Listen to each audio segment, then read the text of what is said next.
धर्म की क्रियाएं जो हैं पूर्ण हुए बिना तुम करोगे, वो गंधोदक तुम्हें फायदा नहीं करेगा, नुकसान करेगा। वो उतना तुम ले तो लोगे, गंधोदक का एक दस्तूर हो गया। जब तक गंधोदक चढ़ने के बाद भगवान का अर्घ नहीं चढ़ जाता है, जो तब तक गंधोदक लेना वो पूर्ण गंधोदक नहीं माना जा सकता। गंधोदक की एक प्रक्रिया है। यही तो सबसे बड़ा नुकसान हुआ कि मैंने जब देखा कि लोग गंधोदक को बदनाम करते। लोगों ने प्रश्न किए मेरे सामने कि बोले महाराज आप लोग कहते हो कि गंधोदक से 700 कोड़ियों के कोड़ दूर हुए थे, गंधोदक में ये है, हमारे लिए तो कोई फ़ायदा नहीं हो रहा है, बल्कि हमने फुड़िया में लगा लिया तो वो फोड़ा और हो गया। मैंने कहा ये लोग तो गंधोदक को बदनाम कर देंगे। फिर मैंने सोचा कि मैं गंधोदक देखूं सही कि गंधोदक है कि नहीं। तो मैंने जब तुम्हारे अभिषेक करने की प्रक्रिया देखी तो फिर मुझे गुस्सा आया। मैंने कि तुम लोग गंधोदक बनाते ही नहीं हो। आए और सीधा लोटा उठाया भगवान के 1008 कलशों की, भगवान की नहीं कलशों की, लोटा उठा के ढाल दिया, कुछ नहीं पड़ते, कुछ नहीं होने वाला बंधु।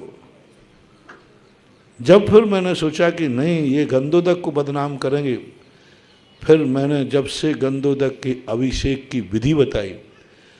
अभिषेक करने के 5 नंबर हैं और अभिषेक विधि से करने के 15 नंबर हैं। अब तुमने जल ढाल दिया अकेला तो तुम्हें 5 नंबर मिलेंगे, फैल हो, वो गंधोदक फैल है।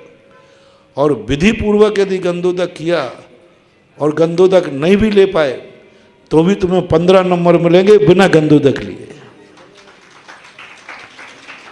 रिपीट करता हूँ, समझना। एक व्यक्ति ने गंधोदक अभिषेक किया और गंधोदक लगा लिया, उसको 5 नंबर मिलेंगे, विधि कुछ नहीं थी, उठाया लोटा ढाल दिया। एक व्यक्ति ने पूरी विधि की, पूरी विधि के, लेकिन अंत में गंधोदक नहीं ले पाया या मिल नहीं पाया, उसको 15 नंबर मिलेंगे। तो गंधोदक लेने वाले जो आकुलता कर रहे हैं उनको कुछ नहीं होने वाला।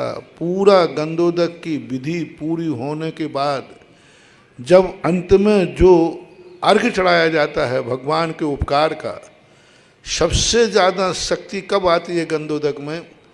जब वो तुम अभिषेक के बाद आभार में अर्घ चढ़ते हैं। भगवान को अभिषेक के समय 2 अर्घ चढ़ते हैं। पहला अर्घ चढ़ता है शुरू में आज्ञा के लिए, हे प्रभु मुझे आपका गंधोदक चाहिए है इसलिए मैं आपके अभिषेक करता हूँ, वो पहला। और अंत का अर्घ होता है आभार का। जो आभार का अर्घ होता है, पानी चंदन सदक्षत पुष्प पुंज, ऐसे ही है ना, वो जो चढ़ता है उस समय गंधोदक में ताकत आती है कि हे भगवान आपके मैं अनंत आभारी हूँ। आपने जिंदगी में कभी निहन नहीं किया, लेकिन हम पापियों के पाप धोने के लिए आपने अभिषेक करा लिया है, मैं आपका आभारी हूँ। वो जो आभार का अर्घ चढ़ने के बाद गंधोदक लोगे, वो गंधोदक पूर्ण गंधोदक माना जाता है। और जहाँ भगवान बैठे हुए हैं वहाँ से कभी गंधोदक नहीं लेना।